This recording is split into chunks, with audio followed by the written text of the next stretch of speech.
السلام عليكم.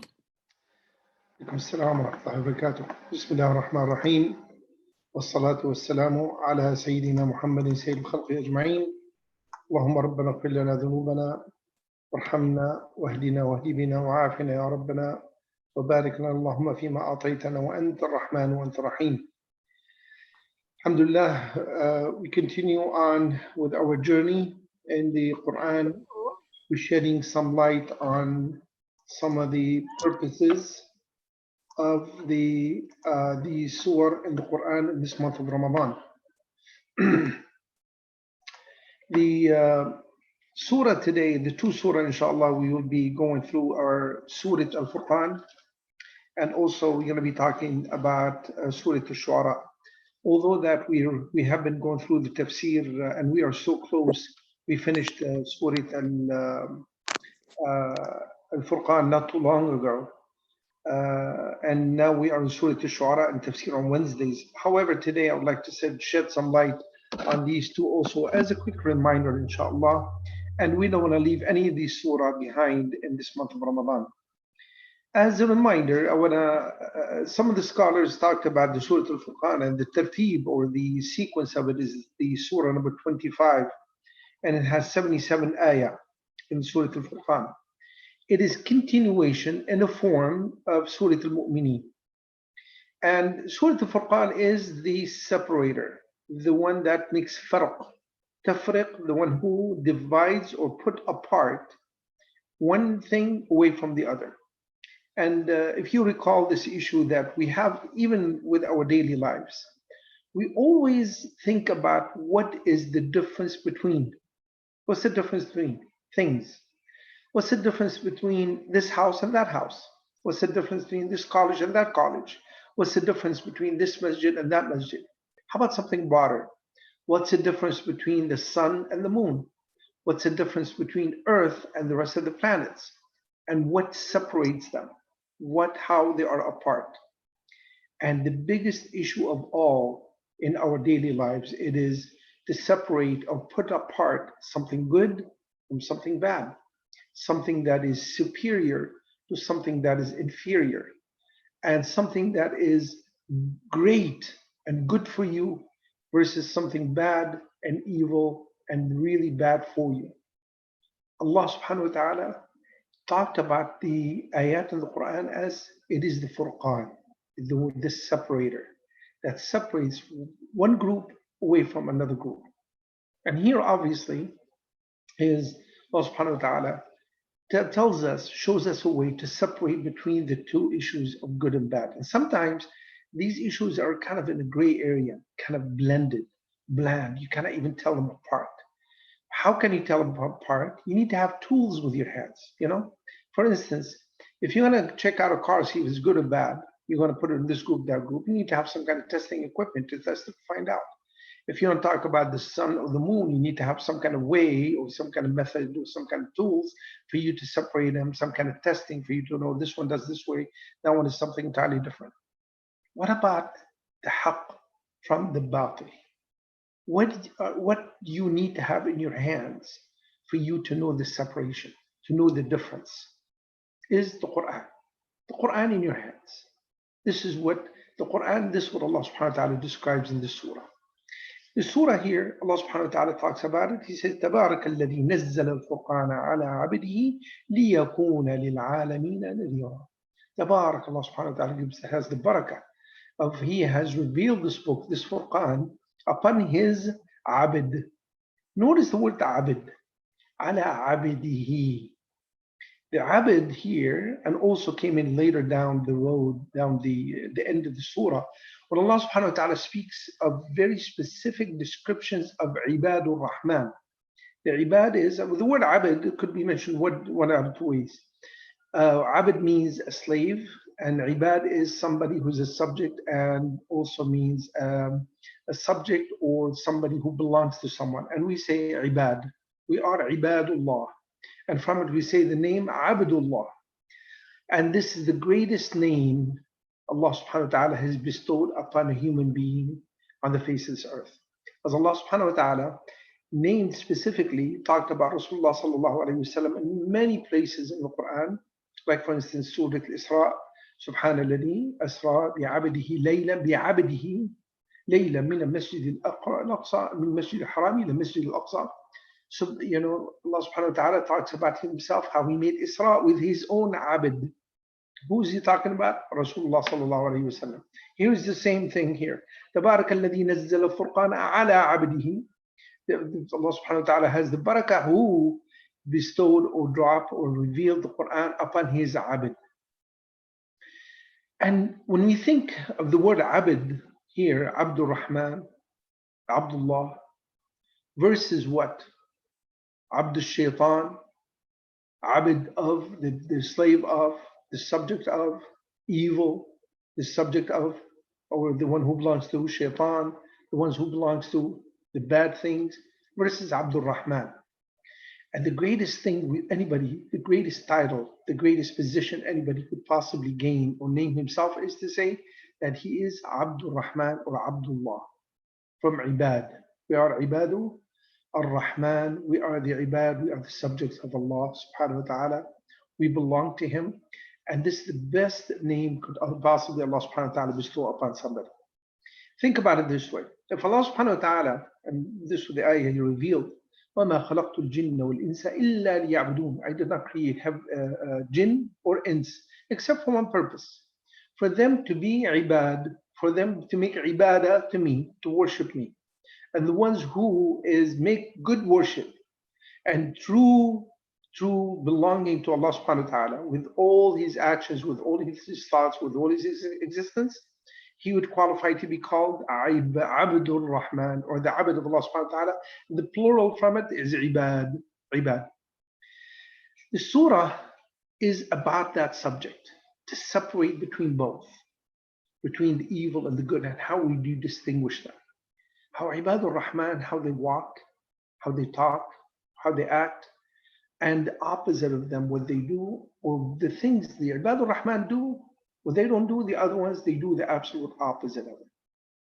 What an amazing concept. What an amazing clarification Allah subhanahu wa ta'ala gives us in the surah.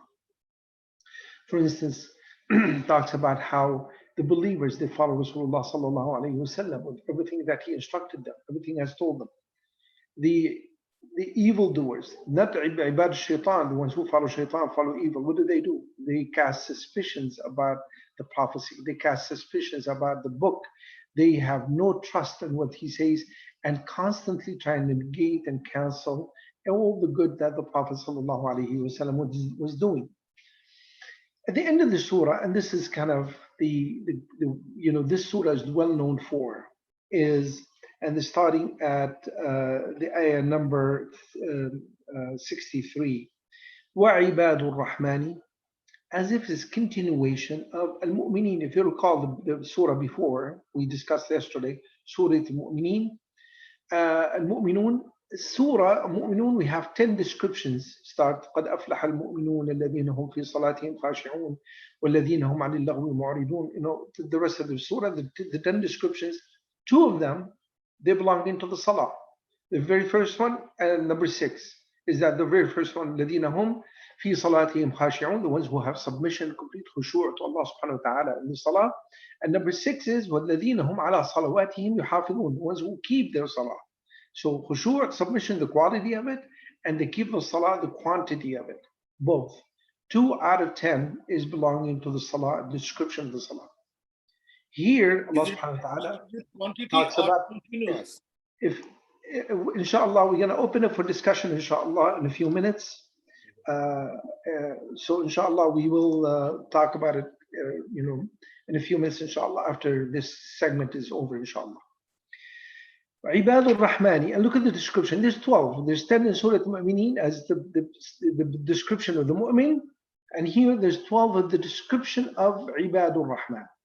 Starts with الذين يمشون على الأرض هونا وإذا خاطبهم الجاهلون قالوا سلاما, the ones who walk the face of this earth with humbleness in their hearts, with their steps, and the ones who, if the jahilin, the ignorant ones, addresses them, they talk back with nothing but salam, nothing but peace, no aggression and no overpowering something that is not in the rightful place. what is the ibadur shaitan do? The absolute opposite. They walk in arrogance and they continuously have nothing but aggression, nothing but attacks in their talk and their actions towards others. You got to think about it this way. What is the difference between both? That is that's what the surah is about. Furqan, to separate the good and the bad, the action of this and the action of that. This is number one ayah. Number two, وَالَّذِينَ يَبِيتُونَ لِرَبِّهِمْ سُجَّدًا وَقِيَامًا, and the ones who spend their nights making sujood and making qiyam to their Rabb, to Allah subhanahu wa ta'ala. Number one description is humbleness with their talk, with their walk. And if they're being addressed by somebody, they answer back with salam, with peace, not aggression, not an attacking way. Number two is the ones who they spend their nights in the ways of sujood and qiyam, the worshipping of Allah subhanahu wa ta'ala. وَالَّذِينَ يَقُولُونَ رَبَّنَا اصْرِفْ عَنَّا عَذَابَ جَهَنَّمَ, the ones who say, Ya Allah, push away from us the torture and the torment of the hellfire. إِنَّ عَذَابَهَا كَانَ غَرَامًا, the torture of the Jahannam, the hellfire is so overwhelming, is so strong, there's no way we can survive it.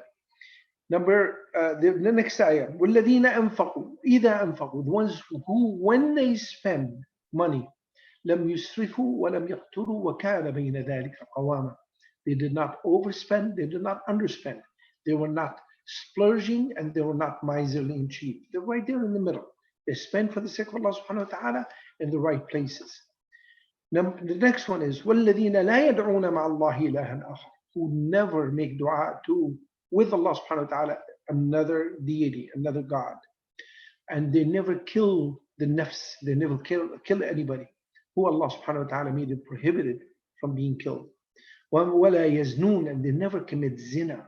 They never have any unlawful relationships, sexual relationships, as we described in Surah Al-Mu'mineen earlier on. The only lawful relationships are between spouses, a man and a wife and a husband, and a man and his own slaves. Alhamdulillah, we don't have this anymore. We don't have to deal with it. And Allah subhanahu wa ta'ala says, وَالَّذِينَ لَا يَشْهَدُونَ الزُّورَ, the ones who never witness the false testimony. And وَإِذَا مَرُّوا بِاللَّغْوِ مَرُّوا كِرَامًا, again, the same emphasis. If they pass by lagw, the frivolous, useless talk, they pass with dignity. They pass with intact performance. They don't get involved into the frivolous talk. They don't, step into it and dirty themselves or dirty their minds with this kind of frivolous, useless talk. Allah subhanahu wa ta'ala, next one is وَالَّذِينَ يَقُولُونَ رَبَّنَا, the ones who make dua, Ya Allah, هَبْ لَنَا, grant us from our children and our wives, our spouses, قُرَّةَ أَعْيُنٍ, is tranquility and happiness in our hearts, وَجَعَلْنَا لِلْمُتَّقِينَ إِمَامًا, and make us leaders in our, in our communities where we are, for people to follow us, as a reference to the good behavior of the good Muslim. If we comply with these rules, we have a key, a perfect description. We have the key to become the good Ibadur Rahman. And that is the highest description, the highest place for a Muslim. You step up into it and you take these descriptions, you emulate them, you copy them, you practice them throughout your life. Allah subhanahu wa ta'ala not only grants you the izzah, the respect and the dignity here on the face of this earth, but also Allah subhanahu wa ta'ala will give you the highest place in the Jannah afterwards. There's also another interesting ayah here. Allah subhanahu wa ta'ala, right before that, talks about the Quran, about the Furqan. وَجَاهِدُهُمْ بِهِ جِهَادًا كَبِيرًا. This is ayah number 52. This is an amazing ayah. If you really want to spend a period of struggle with the non-believers, you have a great tool in your hand. You got a great something to grab onto, which is the Quran itself. The Quran is the one you make jihad with. The one you spend effort for you to fend off the right, to fend off the haqq, and for you to destroy the batil, the wrong, with this greatest gift from Allah subhanahu wa ta'ala, which is the Furqan, which is the Quran, is the book of Allah subhanahu wa ta'ala. Surah Al-Shu'ara as we are going through the tafsir this on Wednesday, but quickly, inshallah, I don't want to spend too much time on it. Surah Al-Shu'ara, as we always this we've discussed, do you notice that when people communicate, they always, especially when they want to be convincing, they want to beautify, they want to make perfect the way things that it is on their side. You know, if a merchant wants to make a sale, he wants to make his product to be perfect, to be so beautiful. He wants to sound so convincing and so right on the point, and to describe his product to be as needed for that customer as much as he can. And sometimes he swears by something big, huge, Allah subhanahu wa ta'ala, or his mother's eyes, or whatever it is that he would swear by, for him to beautify and make perfect the product he would have. A president has to talk. He would speak, a speech writer would write up a speech for him to say it, to make it perfect, to be convincing, to be giving. What about a prophet? What about a Muslim when he speaks of Iman, when he speaks of the Haqq, when he speaks of the ways of Allah subhanahu wa ta'ala? The difference is that he has good solid subject for him to speak about.